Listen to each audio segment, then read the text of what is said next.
Welcome to பாவை foods. நான் உங்கள் சாவித்திரி கோவிந்தராஜன். வாங்க இன்னைக்கு நாம என்ன ரெசிபி பண்றோம்னு பார்க்கலாம். முருங்கைக்கீரை வச்சு தான் நம்ம ரெசிபி பண்ண போறோம். வாங்க அது எப்படி பண்றதுன்னு பார்க்கலாம். வாங்க இந்த முருங்கைக்கீரை தாளிச்சு விட்டுலாங்க. அது பார்த்தீங்கன்னா தேங்காய் எண்ணெய் தாளிச்சா ரொம்ப நல்லா இருக்குங்க. நம்ம தேங்காய் எண்ணெய் ஒரு கொஞ்சமாக சேர்த்துக்கலாங்க. கீரையில் தாளிக்கிறதுக்கு நம்ம 1 ஸ்பூன் 1.5 ஸ்பூன் இருந்தால் போதும். பாருங்க எண்ணெய் காஞ்சிருச்சு. நம்ம இது கூட ஒரு 1/4 ஸ்பூன் கடுகு சேர்த்துக்கலாங்க. சீரகம் ஒரு 1/4 ஸ்பூன் சேர்த்துக்கலாங்க. கடுகு பொரிஞ்சது வெங்காயம் சேர்த்துக்கலாங்க. ஒரு மீடியம் சைஸ் வெங்காயம் பொடியாக கட் பண்ணியிருக்குறாங்க. அது கூட பார்த்திங்கன்னா கருவேப்பிலை கொஞ்சம் சேர்த்துக்கலாங்க. கருவேப்பிலை ஜாஸ்தி வேண்டாங்க, கொஞ்சமாக சேர்த்துக்கலாம்.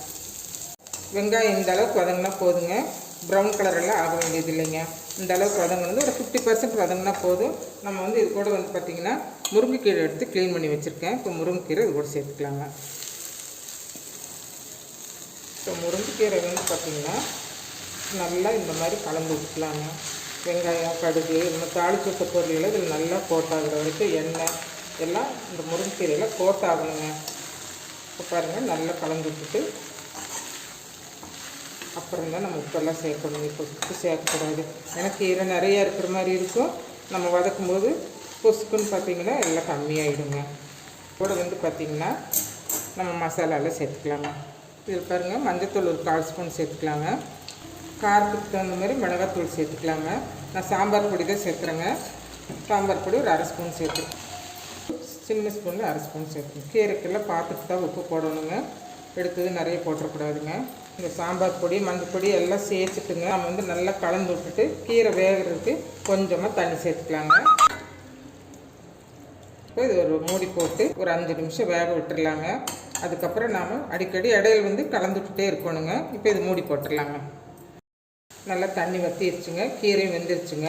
இப்போ கொஞ்சம் தண்ணி இருக்குது. இப்போ இந்த சமயம் பார்த்திங்கன்னா நம்ம இதோடு முட்டை உடச்சி வச்சுக்கலாங்க.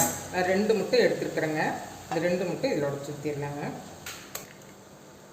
எப்பவும் பார்த்திங்கன்னா இந்த முட்டை சேர்த்து கலர்றதுக்கெல்லாம் பார்த்திங்கன்னா அப்படியே மேலே உடச்சி ஊற்றணும் அப்படின்னு வச்சுக்கோங்களேன், எல்லா கீரை எல்லாமே ஒரு முட்டை ஸ்மெல் வர ஆரம்பிச்சிருங்க.